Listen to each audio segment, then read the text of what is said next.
நம்ம என்ன பார்க்க போகிறோம்னா, ரஜினிகாந்த் நடிப்பில் வெளியான கூலி திரைப்படத்துக்கு எதிர்மறையான விமர்சனங்கள் நிறைய இருந்தாலுமே அந்த திரைப்படத்துடைய வசூல் எந்த ரீதியிலுமே பாதிக்கலைன்னு தாங்க நம்ம சொல்லியாகணும்.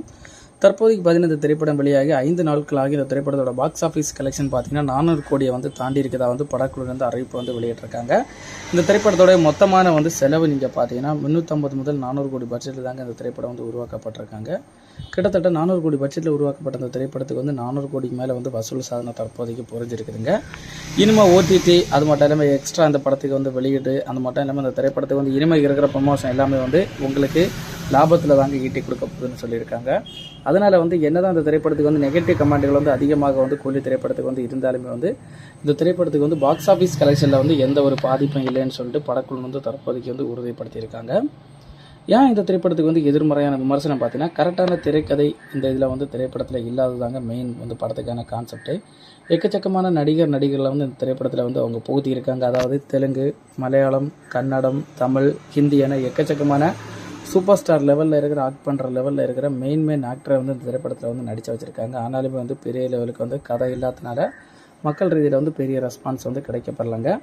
இருந்த மட்டுமே பொதுவான கதைத்தளத்தை மையமாக வச்சு இந்த திரைப்படத்துக்கு முதுகெலும்பே பார்த்தீங்கன்னா அனிருத் ரவிச்சந்திரன் அவருடைய இசையமைப்பு தாங்க நம்ம ஒரு பக்கம் சொல்லி ஆகணும். அவருடைய இசையமைப்பில் தாங்க இந்த திரைப்படம் பட்டைய கிளப்பியிருக்கு நம்ம சொல்லி ஆகணுங்க. ஒரு பக்கம் லோகேஷ் கனகராஜோட முன்னாடி அவருடைய இயக்கத்தில் வெளியான கைதி திரைப்படமாக இருக்கட்டும், விக்ரம் திரைப்படமாக இருக்கட்டும், லியோ திரைப்படம், எல்லா திரைப்படமும் மிகப்பெரிய ஒரு பிளாக் பஸ்டர் திரைப்படமாக அமைச்சுங்க.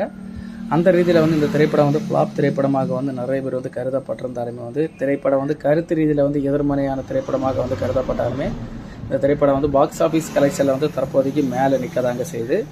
எதிர்மறையாக வெளியாகப்பட்ட வார் 2 திரைப்படம் ஜூனியர் என்டிஆர் ரித்திக் ரோஷன் நடிப்பில் விளையாடுங்க. அந்த திரைப்படம் தற்போதைக்கு 300 கோடி பக்கத்தில் நெருங்குறதுக்கு திணறை கொண்டு தாங்க ஒரு பக்கம் கொண்டு நம்ம சொல்லி ஆகணுங்க.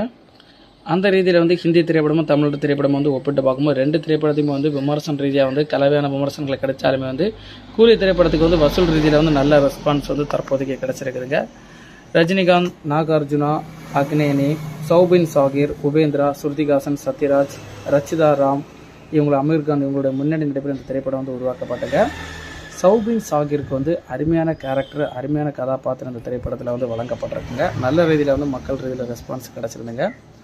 அது மட்டும் இல்லாமல் ரஜினிகாந்தோடைய கருத்தும் ஓகே தாங்க. ஆனால் நாகார்ஜுனா இருக்கட்டும், அமீர்கான் இந்த திரைப்படத்தில் என்னத்துக்கு கொண்டு வந்தாங்கன்னே தெரிலங்க. அந்த ரீதியில் பெரிய லெவலுக்கு ரெஸ்பான்ஸ் கிடைக்கலங்க.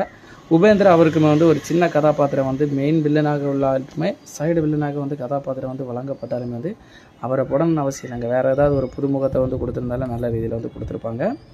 2 மணி நேரம் 50 நிமிடம் அந்த திரைப்படத்தோட டூரேஷன் கொடுத்தாங்க. அந்த திரைப்படத்துக்கு உட்காந்து பார்க்குறதுக்கு காரணமே அனிருத்தாங்க நம்ம சொல்லி ஆகணும். ஃபர்ஸ்ட் ஹாஃப் நல்ல ரீதியில் ரெஸ்பான்ஸ் மோனிகா சாங்காக இருக்கணும், எல்லா சாங்கும் ரெஸ்பான்ஸ் நல்ல ரீதியில் கிடச்சிங்க. செகண்ட் ஹாஃப் படத்தை கொஞ்சம் கூட தூக்கி நிப்பாட்டிருந்தாங்க. படம் சூப்பர் டூப்பர் ஹிட் ஆயிருக்குங்க. அந்த படத்தை அவங்க சாட்சி போட்டிருந்தாங்க. அதனால் அந்த திரைப்படத்துக்கு எதிர்மறையான விமர்சனங்கள் அதிகமாக வர்றதுக்கு வாய்ப்புகள் அதிகமாக இருந்துங்க.